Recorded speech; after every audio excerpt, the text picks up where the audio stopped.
Thank you, Mr. Gonzaga. Now, without further ado, let us start our program. Our first presenter is James Aldrin S. Estabillio. It is my pleasure to introduce to you our esteemed speaker, James Aldrin S. Estabillio. Mr. Estabillio is a dynamic and dedicated educator who currently serves as a Technology and Livelihood Education TLA teacher at Coronadal National Comprehensive High School in the Coronadal City Division. He specializes in teaching junior high school students, where he is known for his engaging and innovative teaching methodologies. With over a decade of experience in the education sector, Mr. Estabillio has a wealth of knowledge and expertise in his field. He holds a bachelor's degree in industrial education and a master's degree in information technology from the Notre Dame of Marble University, where he graduated in 2018 with honors. His impressive academic achievements are a testament to his commitment to lifelong learning and professional development. In addition to his role as a TLA teacher, Mr. Estabillio also serves as a TESDA assessor in Region 12, where he contributes his expertise to help shape the training and development of future professionals in his field. As a speaker, Mr. Estabillio is known for his engaging, insightful presentations. He has a passion for sharing his knowledge and experiences with others, and his presentations are always packed with practical insights and actionable advice. So without further ado, please join me in welcoming James Aldrin S. Estabillio as he shares his expertise and insights with us today.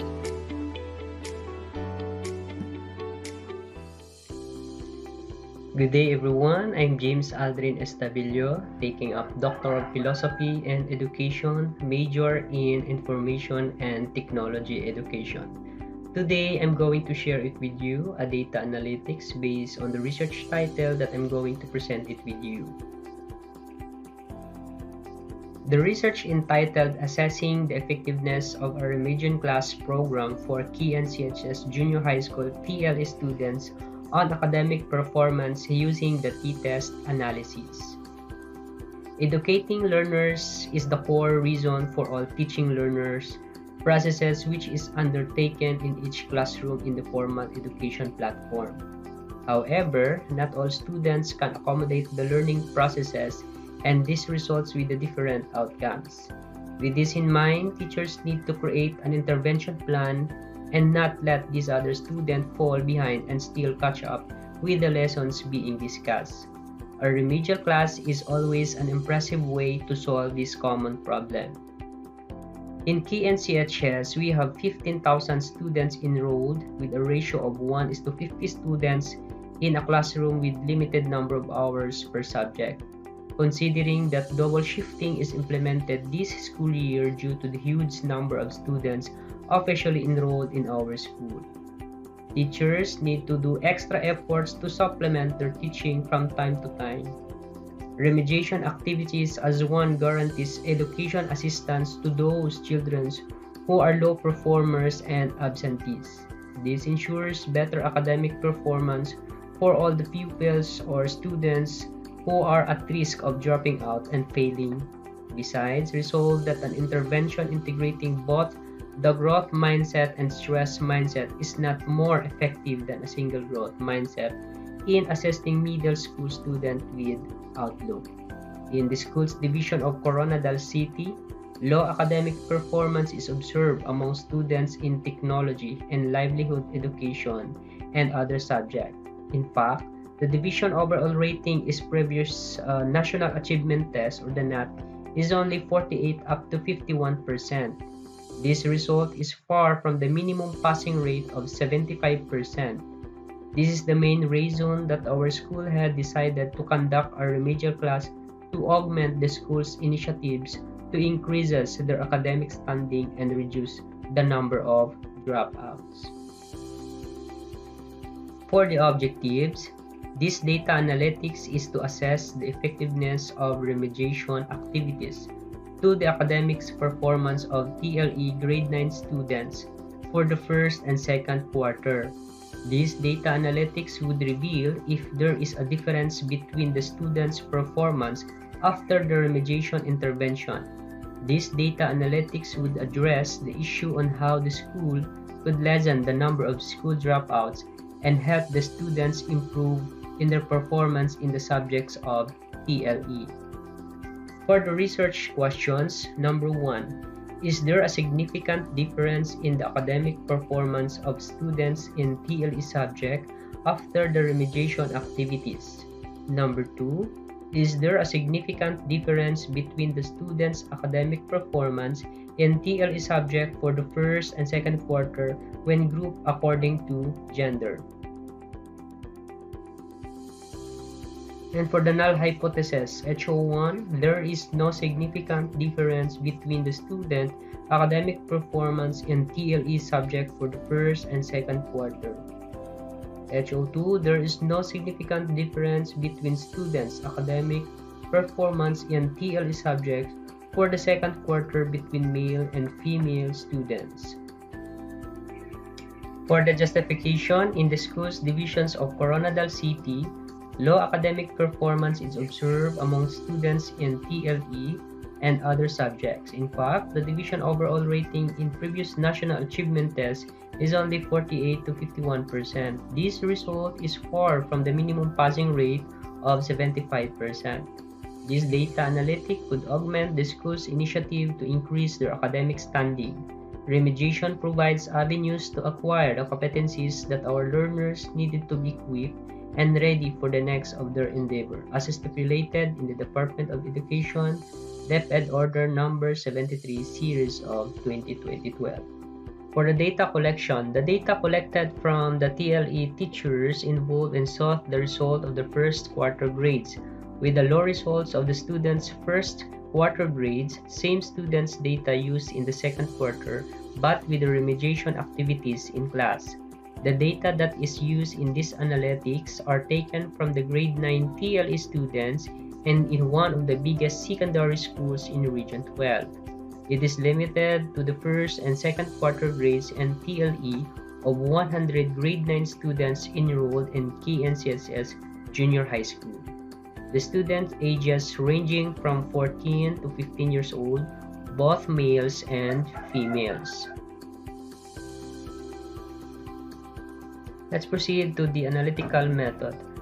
The results of this study was encoded, tabulated, and treated statistically using the Microsoft Excel and the JUST software. This data employed a paired sample t-test and independent t-test to describe any significant difference between the two groups. A JUST software is used to analyze the gathered data for the analytics. The grades of the first and second quarter were compared and analyzed based on the computed p-value. For the audience implications of the study, Department of Education top management may use and adopt these strategies for the promotion of higher academic perspective. For the school heads and teachers, could adopt the use of remediation activities as part of the teaching methodology of teachers to increase students' performance. School heads may include remediation workloads in their school learning activity cell or the Slack for the promotion of higher academic performance learners in all the subjects.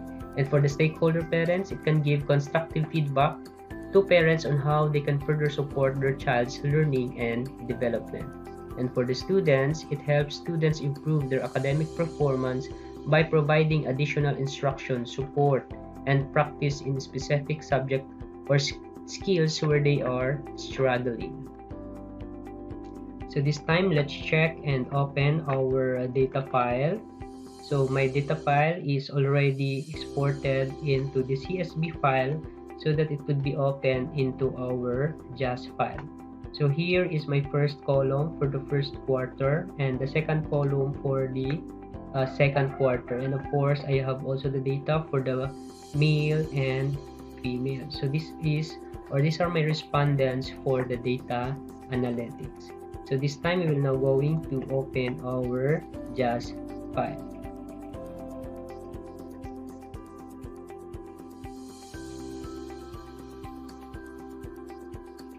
So here is the data, or this is my file after opening the file in the JAS file. So all I have to do is first I have to set the data into scale, and independent variable is of course the gender. Now first I will going to click the descriptive. So the purpose of the descriptive is for me, or for us to know if there is a normality in our data. So I will going to open the first and second quarter, and I have to click the statistics. So for the statistics, I only have to click the skewness, the Shapiro-Wilk, the kurtosis, and the mean. So in this case, the mean is 81% for the first quarter, and for the second quarter is 84.79p. And for the skewness, so you can see that for the first quarter it is 0.619, for the second quarter that is 0.502, and for the Shapiro-Wilk, so the Shapiro-Wilk is 0.8112, and for the second quarter 0.947. And of course for the last is the p-value of Shapiro-Wilk. So this time the Shapiro-Wilk is negative or less than the 0.01. So it means that the data is approximately normally distributed. So of course we can also check by checking the box plot or the QQ plot and the tables for our box plot.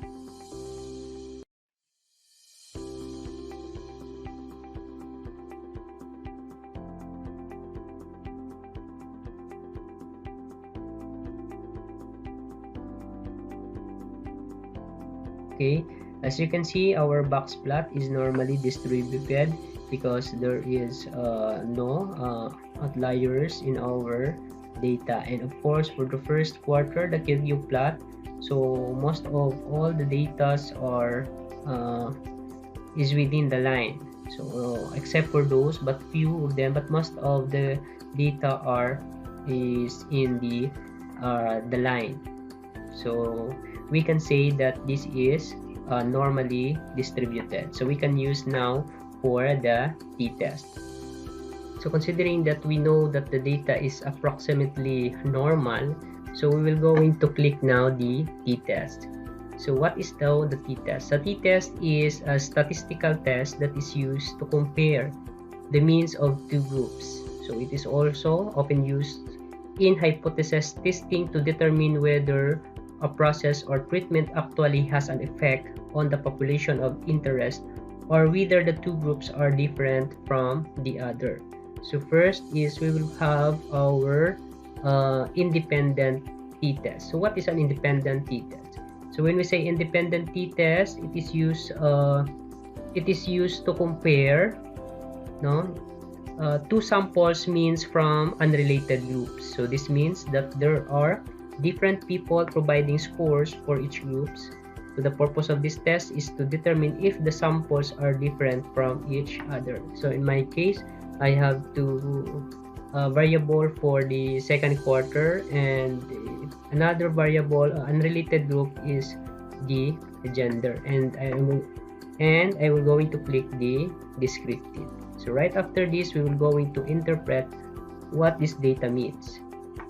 And for the paired sample test, so what is the paired sample test? So sometimes it is called the dependent sample t-test. So it is a statistical procedure used to determine whether the mean difference between two sets of observation is zero. In a paired sample t-test, each sample or each subjects or entity is measured twice, resulting in pairs of observation. So we're going to test the first and the second quarter, and now I'm going to click the descriptive.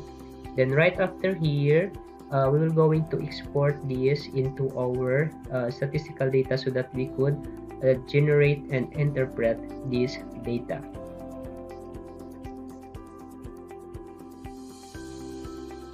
So for the result and discussion, for question 1, I used the paired sample t-test. So table 1 shows that the academic performance in the second quarter in which remedial class is adopted with a mean of 84.790, standard deviation of 1.986 is greater than the academic performance in the first quarter with no remedial intervention was adopted with a mean of 81.340, standard deviation of 1.451.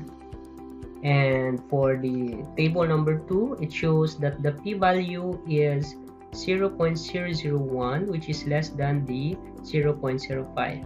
Since the p-value is less than 0.05, then it is statistically significant. There is statistically significant difference between the TLE grades in the first and second quarter. Therefore, we reject the null hypothesis. Now, for the table number 3, it is the result for the question number 2. I used the independent sample t-test. So it shows that the academic performance of female with a mean of 85.540, standard deviation of 1.644 is greater than the academic performance of male with mean of 84.040, standard deviation of 2.030 in the second quarter. Now for the table 4 shows that the p-value is 0.001, which is less than the 0.05, and since the p-value is less than the 0.05, then it is statistically significant. The TLE grades in the second quarter of male students are significantly different from the grades of the female student. Therefore, we reject the null hypothesis. Now for the conclusion. So based on the result, one-tailed paired sample t-test revealed that the academic performance of the academic in TLE for the second quarter, which is remedial class, is conducted is significant higher than the academic performance of the student during the first quarter where no remedial class is conducted. So therefore, the null hypothesis is rejected. There is a significant difference between the student academic performance in TLE between the first and second quarter. And of course, for the conclusion number 2, based on the result, it was revealed that academic performance of female students on the second grading has statistically different compared to the academic performance of the male student in the second quarter. Therefore, the null hypothesis is rejected. It was also found out that the academic performance of female students is higher than the academic performance of the male students in the second quarter. So for my recommendation, conduct furthermore study with recommended size considering limited number of data to one section per school. The result could be more reliable if there were more participants included in the study. The duration of the study only covered 2 grading periods because it would have been more practical if the measures were done for the school year to decide if the intervention really worked out substantially for the students who are participated in the study. And another is plan activities or remediation in order to give the mixed students the chance to at least get higher or equal grade like the female students. For the teachers who continuously attend more trainings and seminars on different teaching strategies in TLE for better teaching competencies. So thank you for listening and good day.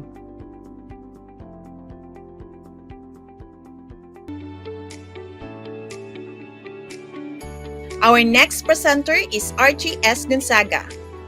It is my pleasure to introduce to you our esteemed speaker, Archie S. Gonzaga, LPT MAET. Mr. Gonzaga is a dedicated educator with a passion for flexible learning and the use of technology to enhance the educational experience. He currently serves as the coordinator of flexible learning at SHC ICT and as a college instructor at the Philippine Women's College of Davao. With over a decade of experience in education sector, Mr. Gonzaga has developed a wealth of knowledge and expertise in his field. He holds a license for professional teaching, LPT, and a master's degree in education, MAED, which has allowed him to deepen his understanding of the best practices in teaching and learning. Mr. Gonzaga's work as a coordinator of flexible learning and college instructor has earned him a reputation as an innovator in his field. He is passionate about exploring new ways to engage students and improve their learning outcomes through the use of technology and other innovative teaching methodologies. So, without further ado, join me in welcoming Archie S. Gonzaga, LPT MAED, as he shares his insights and experiences with us today. Good day, everyone. I'm Archie Gonzaga, taking a Doctor of Philosophy in Education, major in Information Technology Integration. Today, I'm going to share it with you a data analytics based on the research title that I'm going to present it to you. The research title is Assessing the Impact of Class in Learning Management System on Students' Learning Outcome.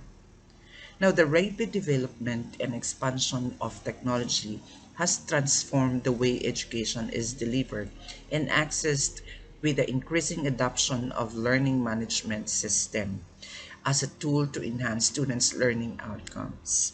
Among the learning management system available, ClassIn has gained significant popularity due to its features such as live streaming, interactive whiteboards, and collaborative tools that simulate traditional classroom environment. However, despite its widespread use, the impact of the class in on students' learning outcome has not been extensively explored in the literature. It is essential to assess the effectiveness of class in enhancing student learning outcomes, as it has the potential to improve educational outcomes and increase access to education. Therefore, the aim of this research is to assess the impact of the class-in learning management system on students' learning outcome. Specifically, the study will focus on exploring the impact of the class-in on the variables of orientation process, navigation, accomplishing tasks, learning process, feedbacks, and learning support, which crucial determinants of the academic performance. So by examining the relationship between these variables and students' academic performance, this research will provide an insights into an effectiveness of class in enhancing student learning outcomes. The findings from this study will have an insights implication for educators, policymakers, and learners, and it will provide an insights into the potential class in as a tool for enhancing students' self-efficacy, motivation, and effectiveness of teaching, ultimately leading to an improved academic performance. Additionally, the results can inform decision to an adoption and integration of the class in an educational institution and contribute to the body of knowledge and on the impact of the learning management on the students' learning outcomes. This time, here are my objectives of the analysis, which entitled Assessing the Impact of the Class in Learning Management Systems on the Students' Learning Outcomes. These are the following objectives. Number one is to determine the effectiveness of the class in learning management system on students' learning outcome. Second, it aims to address the issue or whether or not to use the class in has a positive impact on students' learning outcomes. The following research questions. One is the impact of class in learning management system on students' learning outcomes in terms of orientation process, navigation, accomplishing task examinations, learning process, feedback, and support. Second, how does the use of class-in impact the orientation process for students, and what is the level of student satisfaction with this aspect of the learning management system? Third, to what extent does class-in improve navigation for students in accessing course materials and resources, and how does this impact their overall learning experience? Fourth, what is the relationship between the use of class-in and students' performance in accomplishing tasks and performing well in examination, and how does this compare to traditional teaching methods? Next is, how does the use of class-ins affect the learning process of the students in terms of engagement, comprehensions, retentions, and the course materials, and that are the key factors that contribute to these outcomes. Next question is, what is the effectiveness of the feedback provided through class-in on students' learning outcomes, and how does this compare to other feedbacks methods used in traditional learning environments? Lastly, to what extent does the support provided through class-in impact students' learning outcomes, particularly in terms of academic performance and course completion rates, and what are the most effective support mechanisms for students using the system? So, to answer the following questions, here are the statistical treatments to be used. One is the descriptive statistics, such as means, standard deviations, frequency distributions can be used to analyze the level satisfaction with the orientation process, navigation of the class in, as well as the effectiveness of the feedback and support mechanism provided by the system.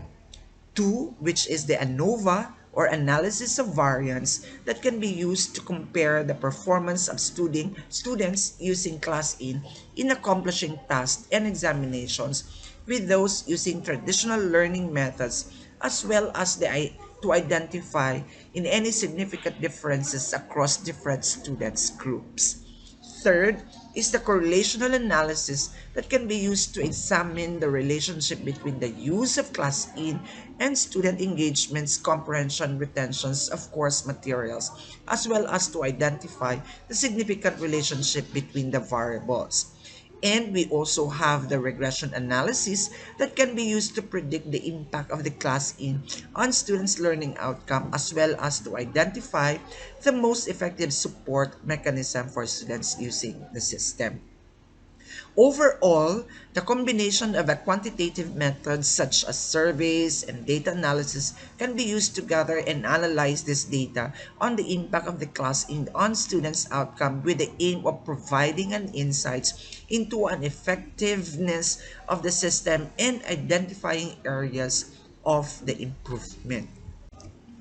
Now, the issue of assessing the impact of class in learning management system on students' learning outcome is interesting because of the increasing importance of technology in education as more schools and universities shift towards online and hybrid learning models. It is essential to understand that the effectiveness of digital learning tools such as Class E.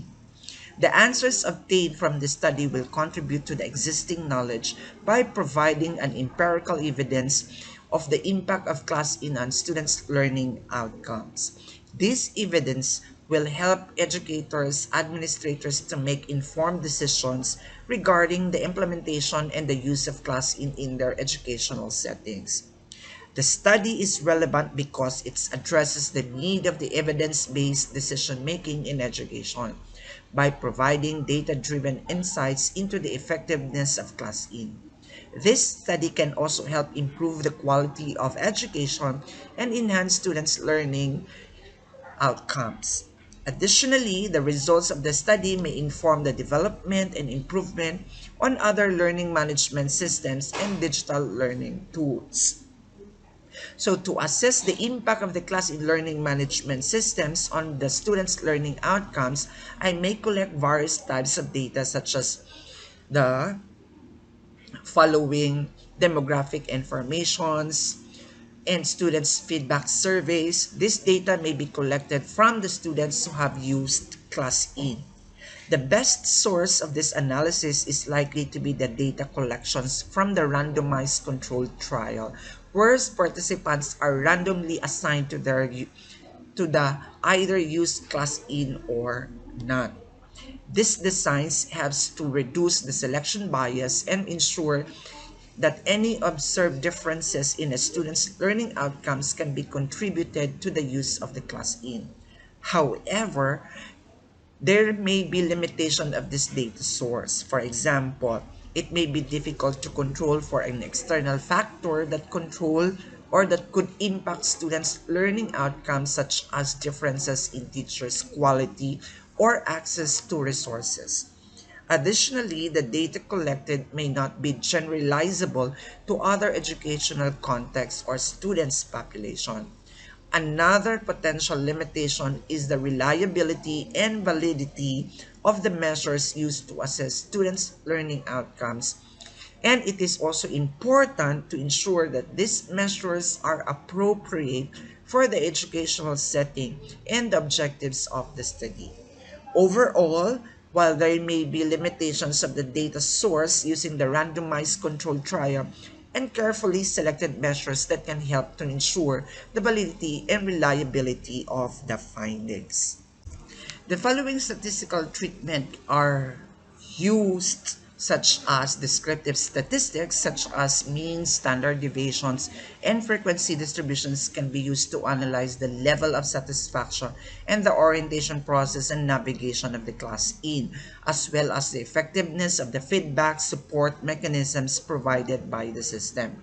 I'm going to use ANOVA analysis of variance that can be used to compare the performance of students using class in accomplishing tasks and examinations with those using traditional learning methods, as well as to identify any significant differences across different students group.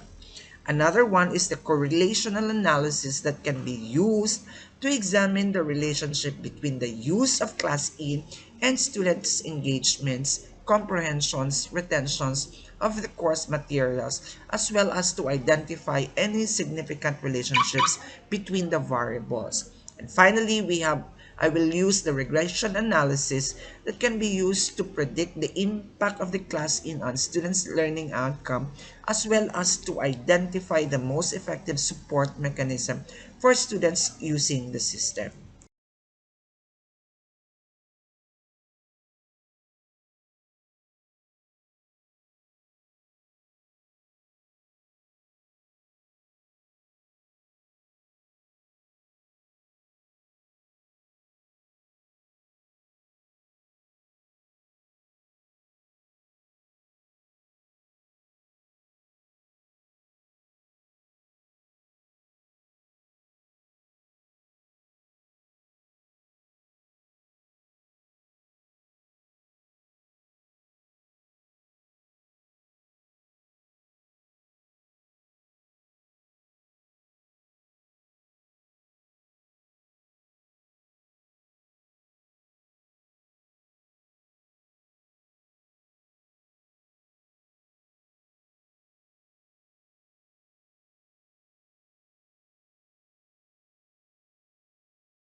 To answer the SOP or statement of the problem or research question number one, what is the impact of the Class E learning management system on students' learning outcomes in terms of orientation process, navigation, accomplishing tasks, examination, learning process, feedback, and support?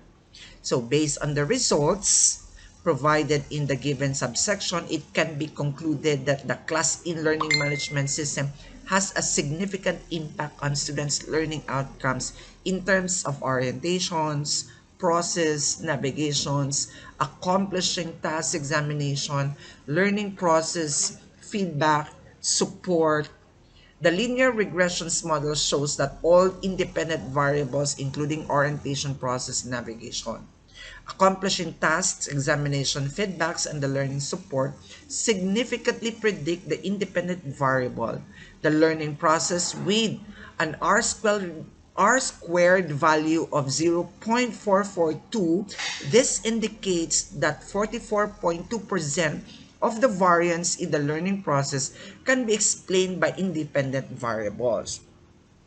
The ANOVA coefficient shows that the regression model is significant with a p-value of less than 0.001. This indicates that the model is a good fit for the data, and that is the independent variables are significant predictors of independent variables. The persons are partial correlations show that all independent variables are significantly correlated with the dependent variable, with the correlation coefficient ranging from 0.0888 to 0.275. This indicates that all independent variables have a positive relationships with the dependent variable, and that they are all important predictors of the learning process. The variance proportion shows that the independent variables are important predictors of the learning process, and that they are explaining a significant amount of the variance in the data. Overall, these results suggest that the class in learning management system has a positive impact on students' learning outcomes in terms of orientation process, navigation, accomplishing task examinations, learning process, feedbacks, and support. The use of the learning management systems can help students to better orient themselves to the course materials, navigate through the course content, accomplish tasks and exams more effectively, and receive feedback and support that can enhance their learning process. It is also important to note that the results of this analysis are based on specific data sets and may not be generalizable to all contexts.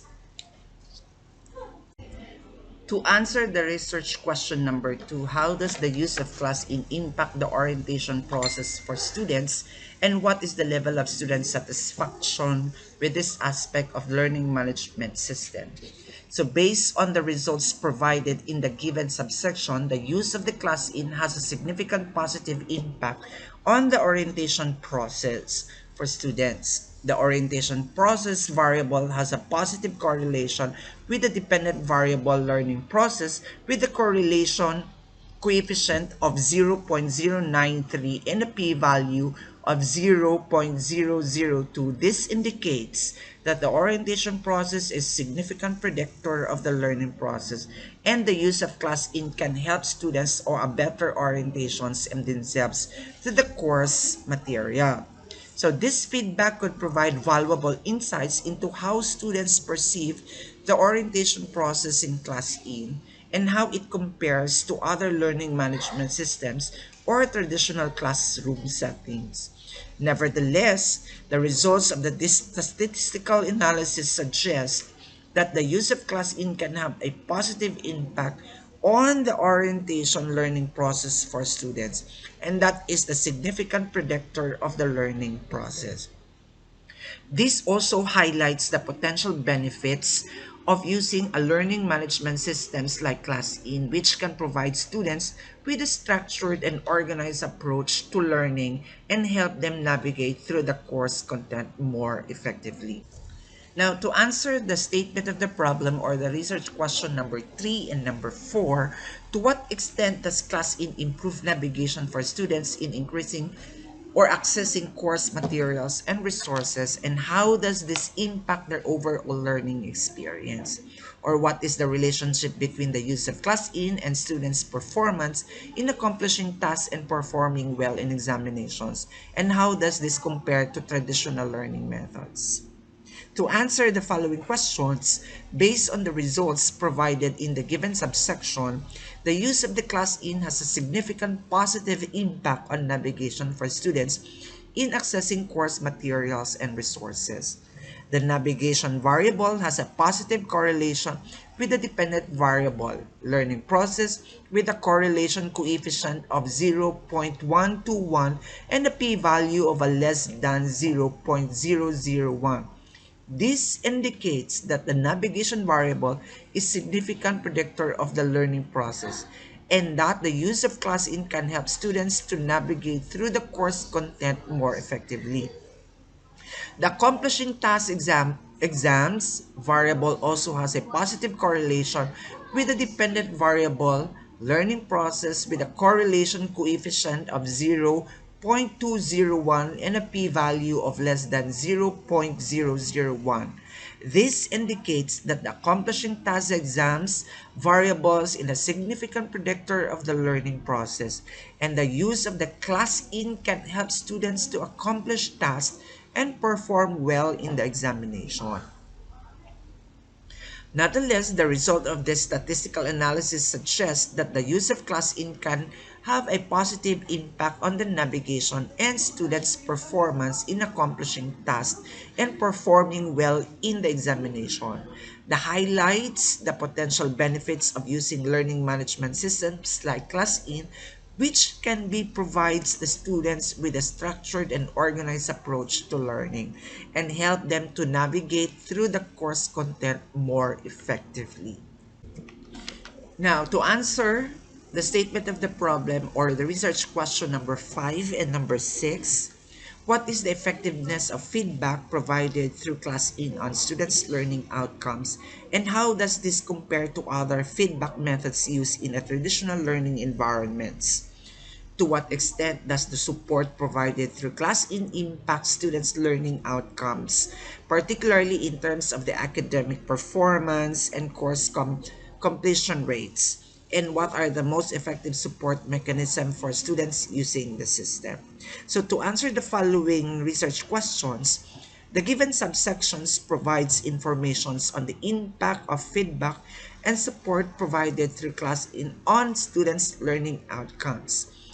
The feedback variable has a positive correlation with the dependent variable learning process with a correlation coefficient of 0.129 and a p-value of less than 0.001. This indicates that the feedback variable is a significant predictor of the learning process and that the feedback provides through class in that can have a positive impact on student learning outcomes. However, the given subsections that not provide information on how the effectiveness of feedback provided through class in compares to the feedback methods used in traditional learning environments. So, the learning support variable has a positive correlations with a dependent variable learning process with a correlation coefficient of 0.269 in a p-value of less than 0.001. This indicates that the learning support variable is a significant predictor of the learning process, and the support provided through class in can have a positive impact on students' learning outcome. The variance proportion shows that the learning supports variable is one of the most important predictors of the learning process, explaining 27.5% of the variance in the data. This also highlights the potential benefits of providing supports to students through learning management system like Class In to determine the most effective support mechanisms for students using the system. So overall, the results of this statistical analysis suggest that the feedback supports provided through Class In can have a positive impact on students' learning outcomes.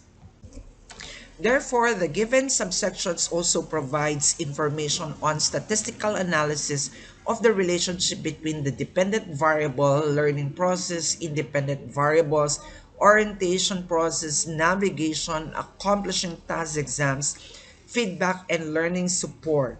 The analysis includes the model summary of ANOVA, coefficients, collinearity diagnostics, variance proportions, persons are partial correlations, linear regressions, and collinearity statistics.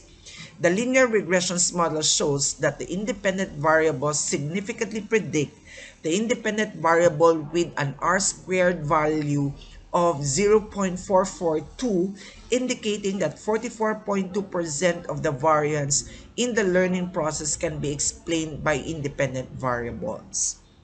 Therefore, the ANOVA coefficient shows that the regression model is significant. With a p-value of less than 0.001, this indicates that the model is good and fit for the data, and that is the independent variables that are significant predictors of the dependent variables.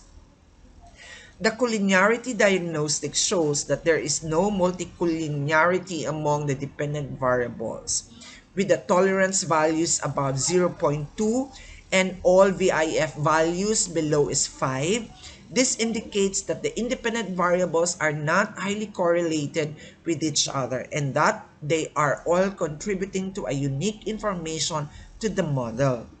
The persons R's partial correlation show that all independent variables are significantly correlated with the dependent variable with no correlation coefficient ranging from 0.088 to 0.275. This indicates that the independent variables have a positive relationship with the dependent variable and that they are all important predictors of the learning process. The variance proportion shows that the first dimensions, which includes the independent variables, explains that 5.887 of the total variance in data. The second dimension explains an additional of 0.033 of the variance, and the third dimension explains an additional of 0.024 of the variance. This indicates that the independent variables are important predictors of the learning process and that they are explaining a significant amount of the variance in the data.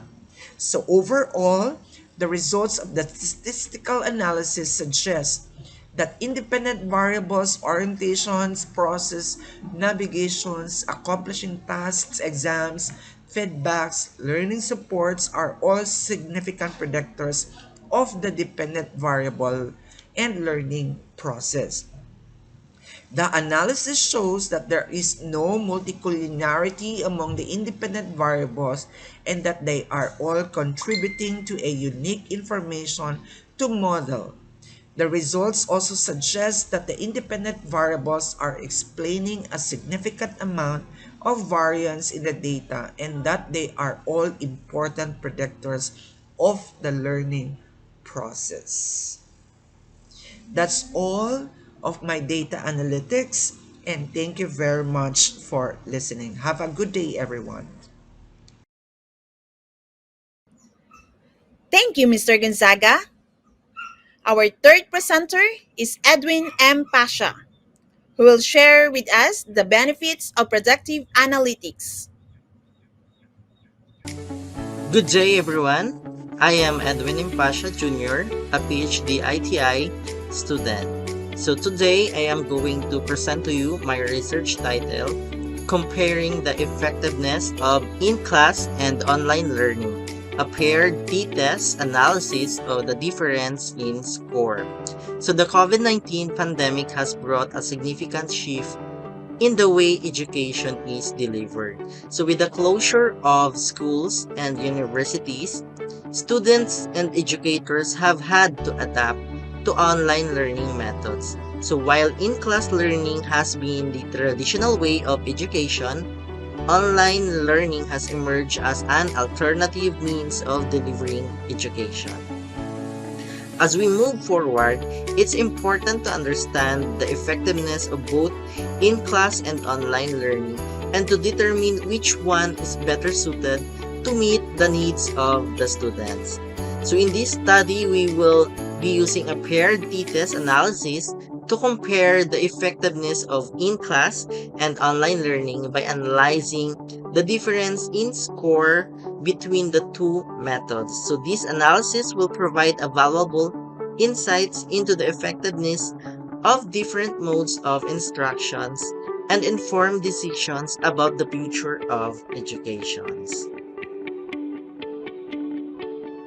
So our objectives is to compare the effectiveness of in-class and online learning method. Second is to determine if there is a statistically significant difference in scores between in-class and online learning. The third is to identify the strength and weakness of both in-class and online learning methods. And lastly, to provide insights and recommendations for educators and students based on the results for the analysis. So the issue is being addressed is the effectiveness of different modes of learning, specifically in-class and online learning in terms of student performance. So the question is, first, is there a significant difference in score between students who learned in class and those who learned online? The second, which mode of learning in class or online is more effective in terms of improving student performance? And lastly, what are the strengths and weakness of in-class and online learning, and how can they be improved to enhance student learning outcomes? So the justification is the issue of comparing the effectiveness of in-class and online learning is interesting because of the increasing popularity of online learning, especially during the COVID-19 pandemic. So understanding the comparative effectiveness of these two modes of learnings can inform education policy and improve student learning outcomes. So the answer to the question posed earlier will contribute to existing knowledge by providing empirical evidence on the relative effectiveness of in-class and online learning. So this study is relevant because it has practical implications for educators, policymakers, and students. So the data for this analysis will be obtained from 100 selected students of Marvel's College of Technology Incorporated who took the same course using both in-class and online learning modes. So Marvel's College of Technology Incorporated is the best source for this analysis because it offers both in-class and online courses in the same subject area. So a limitation of this data source is that it may not be representative of other institution or subject areas.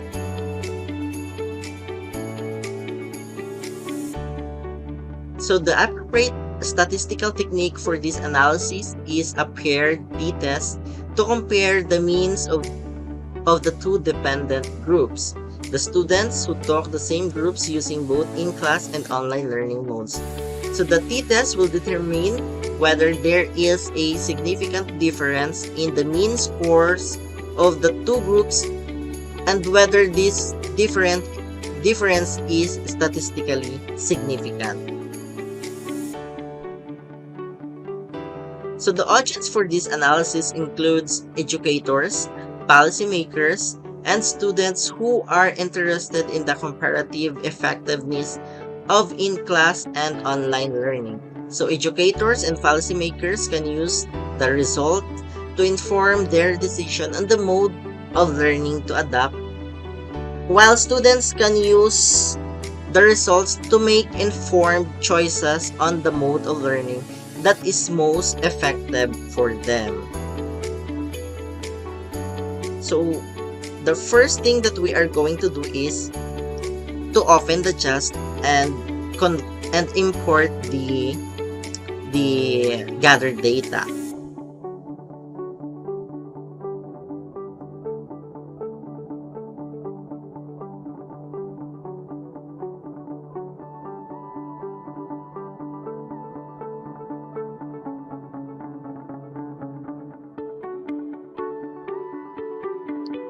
Okay, so I already opened the JAST, and let's open the gathered data.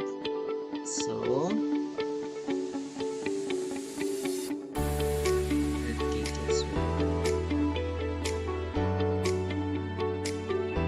here is the score of students who took the in-class and the scores of students who took the online class.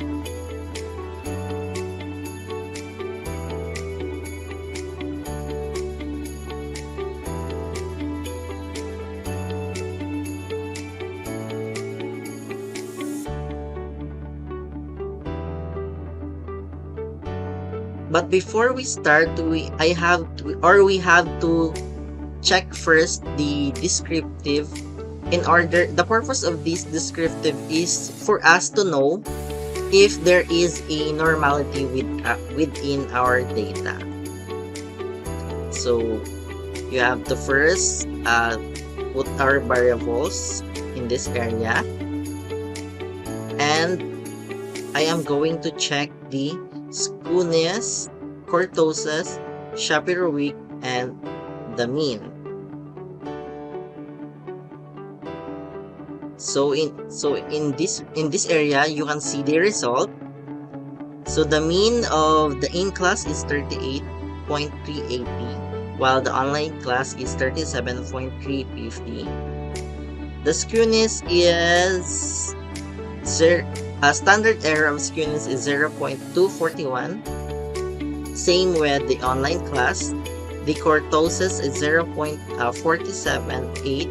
Same with online class. The Shapiro-Wilk is less than 0.001, which means that our data is normal.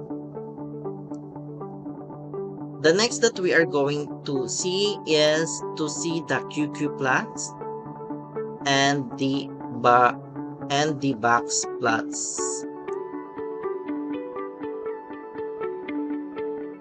So as you can see in the result, as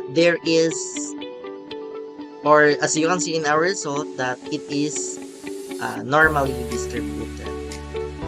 So here in QQ plots, there are some, even though there are some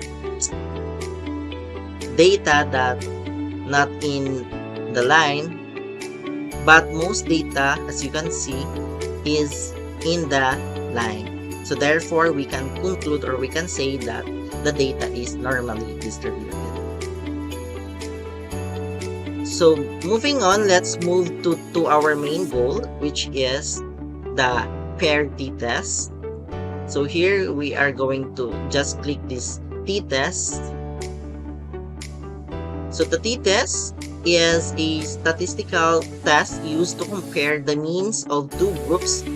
It is commonly used to determine whether there is a significant difference between the means of two populations based on a sample data. So there are several types of t-test, but the most commonly used one is the two-sample t-test, also known as the independent sample t-test, which compares the means of two independent samples.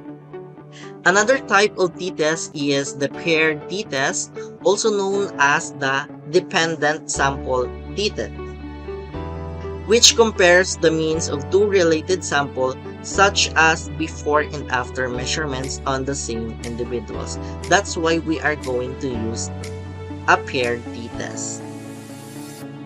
So here you have to click the t-test and click this paired sample t-test.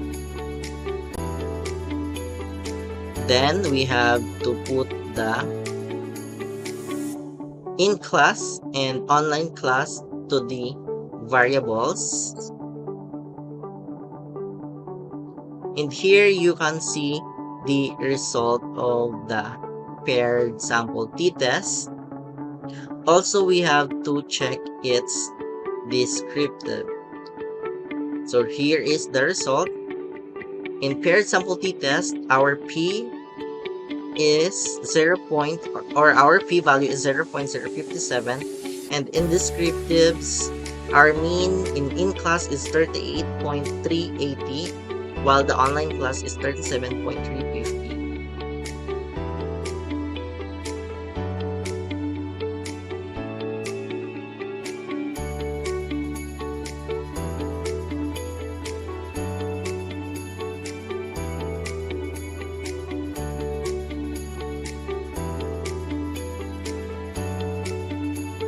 So based on the results and discussion,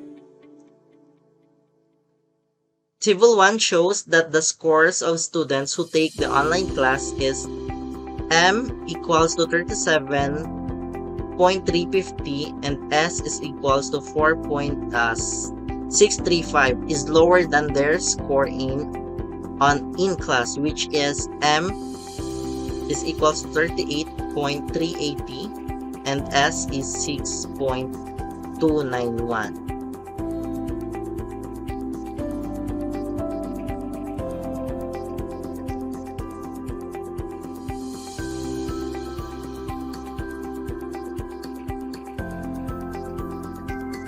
So in table 2, paired sample statistic of in-class and online class.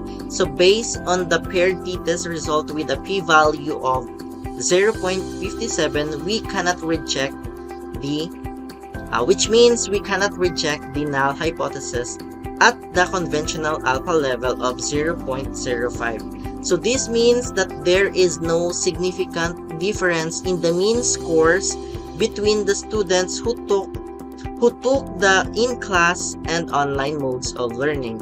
However, it is important to note that the p-value is very close to the alpha level, indicating that there may be a small difference that is not statistically significant due to the sample size or other factors. So therefore, caution should be exercised in interpreting the results, and further investigations may be needed to determine the true difference, if any, between the two modes of learnings.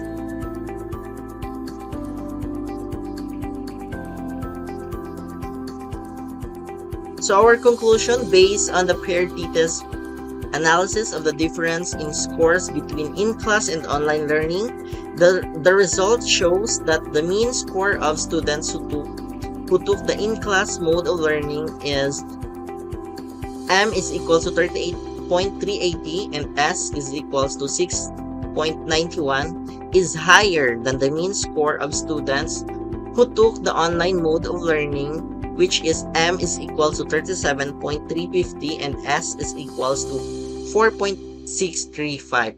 However, the difference in means is not statistically significant, with a p-value of 0.057, which is greater than the conventional alpha level of 0.05. So therefore, we cannot conclude that certainty that in-class learning is more effective than online learning in improving student performance in this particular course. So the results suggest that the difference between the two modes of learning may be due to chance, and further investigations may be needed to determine whether this is the case. So it is important to note that these results are specific to the subject area and institution from which the data was collected, and may not be generalizable to other subject areas or institutions. So nonetheless, the findings can still provide insights for educators, policymakers, and students who are considering the mode of learning to adopt.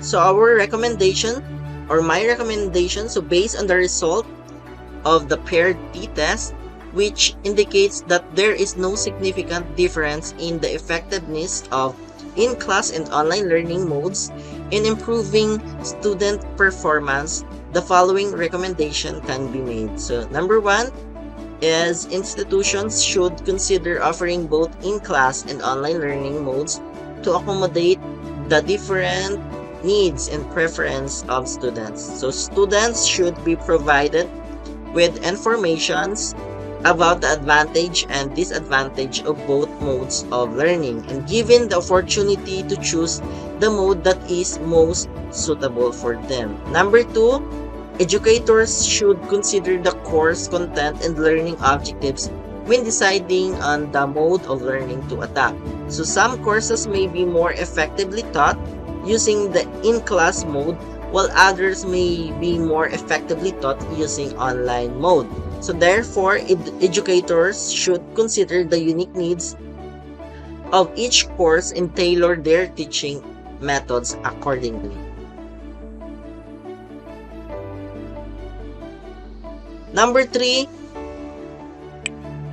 institutions should provide training and resources to educators to support the effective implementation of both in-class and online learning modes. So this can include training on best practices for teaching in different modes, technology, support, and resources for developing course content for different modes of learning. And lastly, further research should be conducted to investigate the comparative effectiveness of in-class and online learning in other subject areas. And institutions to provide a more comprehensive understanding of the factors that influence the effectiveness of different modes of learning. So the result of this paired t-test suggests that both in-class and online learning modes can be effective in improving student performance. So therefore, institutions should consider offering both modes of learning to accommodate the diverse needs and preference of students. While educators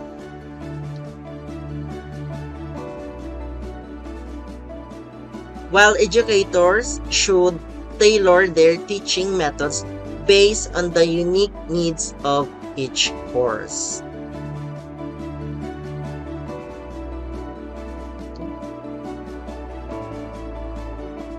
So, that would be all. Thank you for listening.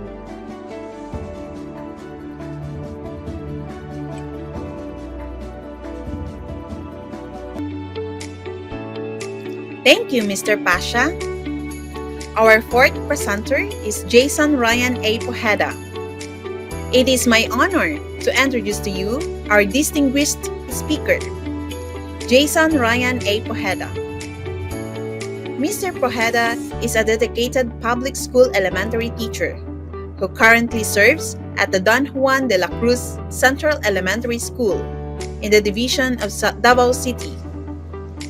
With his unwavering commitment to educating young minds, Mr. Pujeda is known for his passion and dedication to his profession. Mr. Pujeda's impressive educational background includes a bachelor degree in elementary education and a master's degree in education instructional leadership from a University of Southeastern Philippines, which he completed in 2021. His academic achievements are a testament to his dedication to lifelong learning and his desire to be a well-informed and effective educator. As an elementary school teacher, Mr. Pujeda has a wealth of knowledge and experience in working with young students. He has a passion for teaching and is committed to ensuring that his students receive a quality education that prepares them for the challenges of the future. As a speaker, Mr. Pujeda is engaging, knowledgeable, and passionate about his subject matter. He brings his wealth of experience as an educator to every presentation, providing practical insights and actionable advice that can be applied in the classroom and behind. So without further ado, please join me in welcoming Jason Ryan A. Pujeda as he shares his expertise and insights with us today. Hello everyone, my name is Jason Ryan Pujeda and I'm a student in PhD ITI 620 Advanced Statistic with Computer Applications. Today I'm going to present my data analytics which was supervised by my professor Dr. Edna Salva. The title of my presentation is Investigating Predictors of Study Habits Among Pupils in Don Juan de la Cruz Central Elementary School. The primary objective of this data analytics is to investigate the factors that predict study habits among pupils in Don Juan de la Cruz Central Elementary School. To achieve this, I conducted a multiple regression analysis to examine the relationship between study habits and independent variables such as study environment, study materials, learning style, motivation, parental involvement, and technology use. Furthermore, I performed a paired sample t-test analysis to compare the study habits of pupils who use study planners in the third quarter with their study habits before using the planner during the second quarter. An independent t-test was also conducted to compare the study habit of pupils who use study planners and those who do not.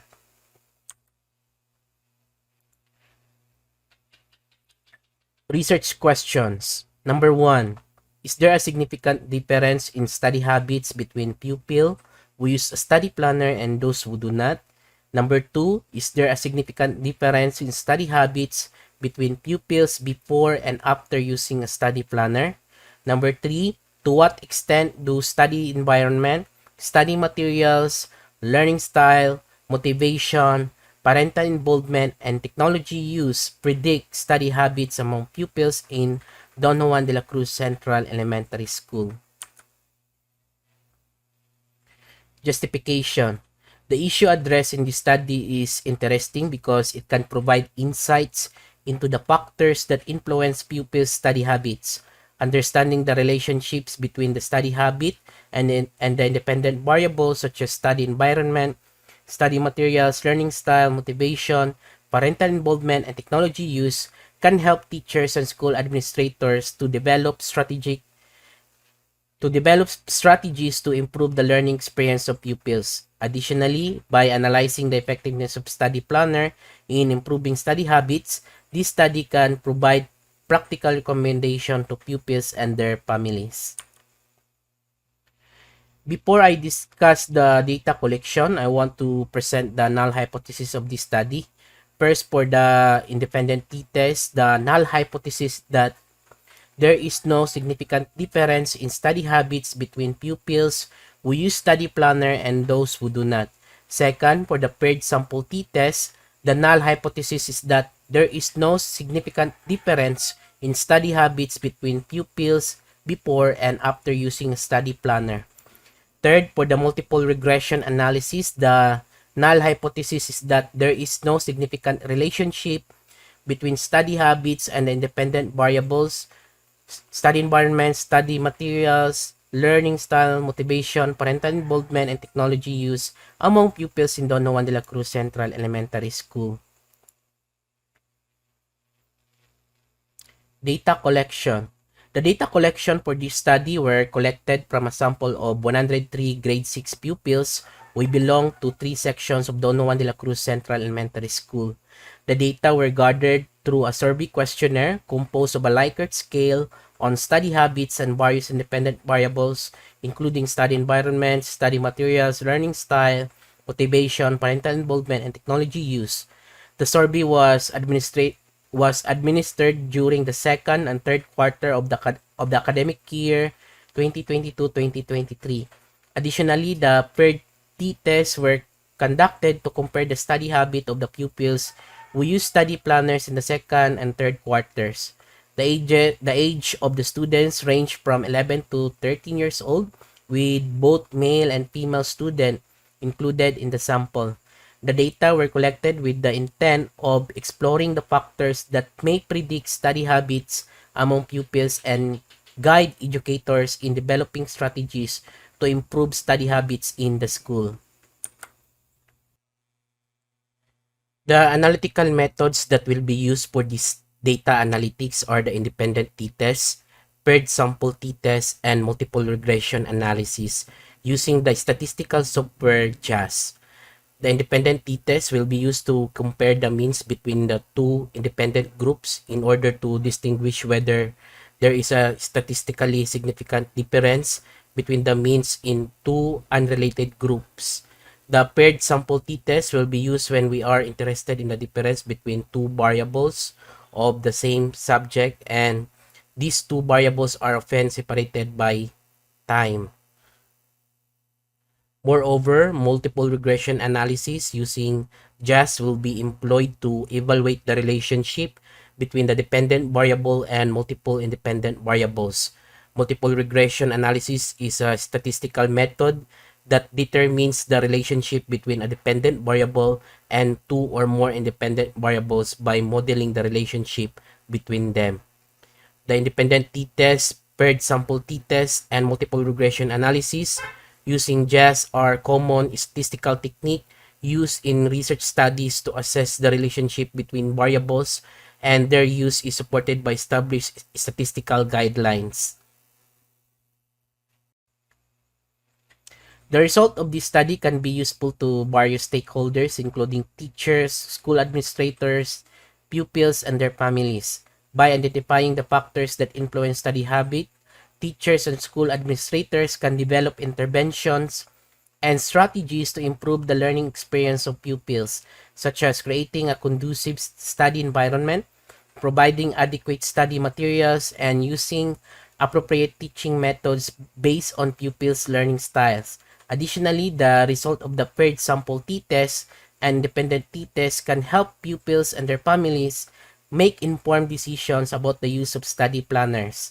The findings of this study can also contribute in the body of knowledge on the factors that affects pupils' academic performance, which can inform future research in this area. So before we're going to proceed to result and discussion, allow me to demonstrate on how I get my result of the data using the JAS application.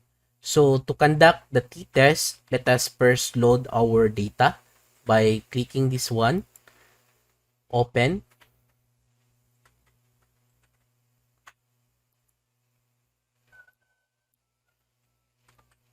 Here's my data for t-test, independent t-test. So to conduct the independent t-test, click t-test, independent sample t-test. Study habits as our dependent variable, study planner as our grouping variable. You can also check the equality of variance, the Levens test. You can also click descriptive to add more information about the independent sample t-test. That's it. So next, to conduct the paired sample t-test, let us first load our data.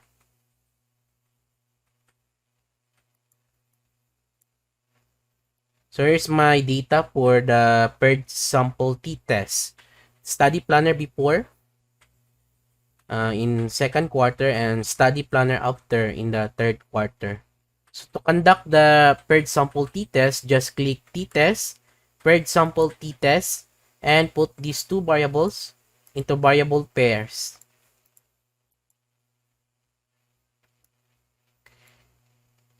You can click descriptive to add more information about the our result for the paired sample t-test.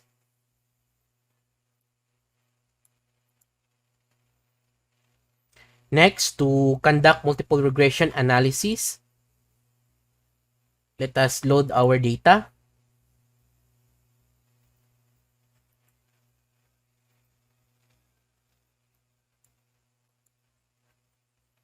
So here's my data for multiple regression analysis. So let's make this one as our scale by clicking this one.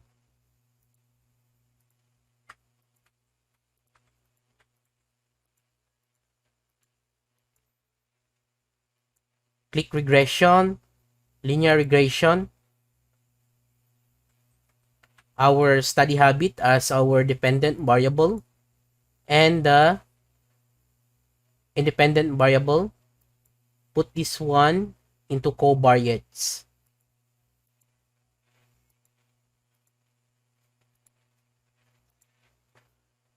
It will show the result of our multiple regression analysis.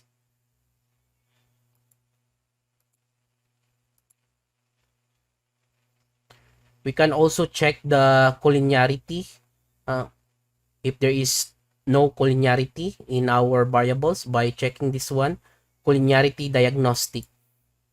It will show the value of BIF.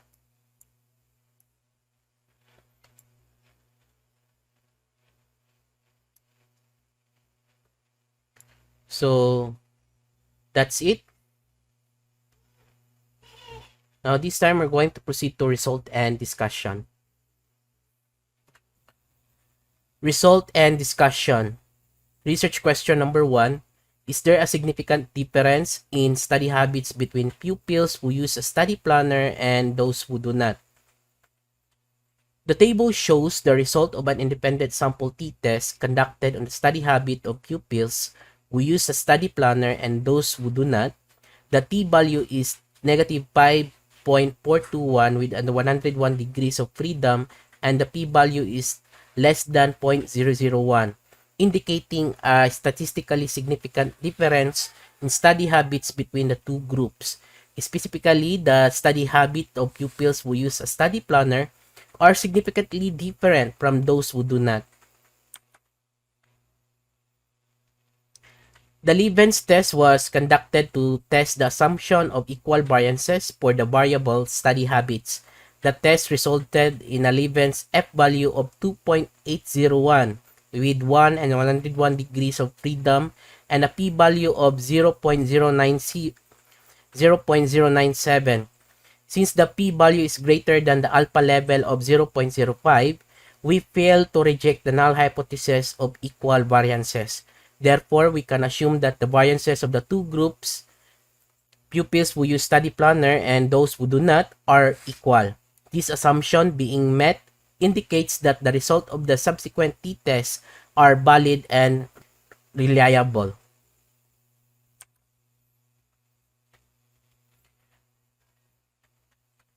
The table shows descriptive statistic of study habit for pupils who use a study planner and those who do not.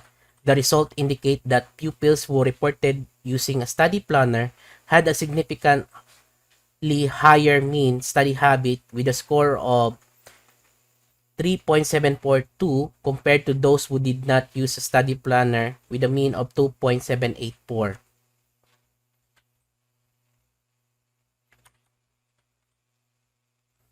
Research question number 2. Is there a significant difference in study habits between pupils before and after using a study planner? The table shows the average study habit score for pupils who did not use a study planner before in the second quarter was 2.350 and increased to 3.874 after using a study planner in the third quarter. A two-tailed paired sample t-test was conducted to compare the study habit of pupils before and after using a study planner. The results indicate a statistically significant difference between the two measures, with a t-value of negative 13.615 and p-value of less than 0.001. The mean study habit score before using a study planner with a mean of 2.350 was significantly lower than the mean score after using a study planner with a mean of 3.874. Therefore, it can be concluded that the using study planner is associated with significant improvement in study habit among pupils. Research question number 3.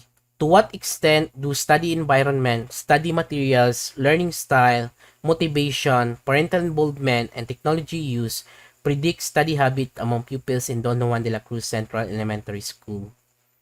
The R-squared value of 0.001 549 in the table highlights that the study environment, learning style, motivation, parental involvement, and technology use collectively account for approximately 55% of the variability observed in the study habit of pupils in Don Juan de la Cruz Central Elementary School. The adjusted R-squared value of 0.526 further reveals that the model considered the impact of all these predictor variables on study habit, while also considering the number of predictors included in the model. Therefore, it indicates that the study environment, learning style, motivation, parental involvement, and technology use are important factors that contribute to the prediction of study habit among pupils. The ANOVA table shows that the F-test result is statistically significant with a p-value of less than 0.001, indicating that the model is good fit and there is significant relationship between the predictor variables and the study habits. The table shows the coefficient and collinearity statistic for a regression model predicting study habits. The standardized coefficients show that parental involvement and technology use are the strongest predictors of study habits among the variables in the model. Learning style and motivation have weaker coefficient. Parental involvement and technology use show significant relationship with study habit at p-value of less than 0.001 and a p-value of 0.003 respectively. The tolerance and BIF values indicates no multicollinearity issues. These findings suggest that parental involvement and technology use may be important factors in promoting good study habit among pupils at Don Juan de la Cruz Central Elementary School. Conclusion: based on the result of the independent t-test, there is a significant difference in the study habit of pupils who use a study planner and those who do not. The mean study habit score for pupils who use a study planner was significantly higher with a mean of 3.742 and standard deviation of 0.933 compared to those who did not use a study planner with a mean score of 2.784, standard deviation 0.712, and a t-value of negative 3.198 and p-value of 0.002. Therefore, the null hypothesis is rejected and it can be concluded that using a study planner is associated with significantly better study habits.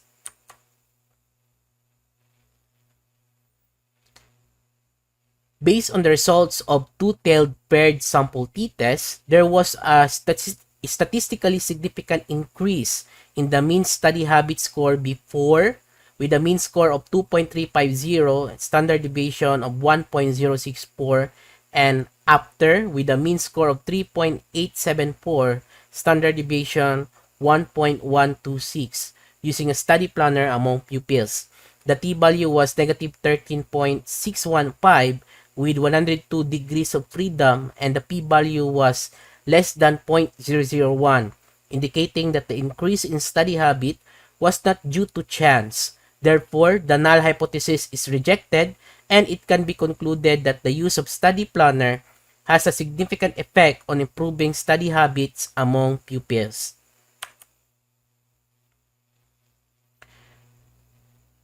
Based on the results, parental involvement and technology use have the strongest relationship with study habit among the variables included in the model. Meanwhile, study environment, learning style, and motivation have a weaker relationship with study habits.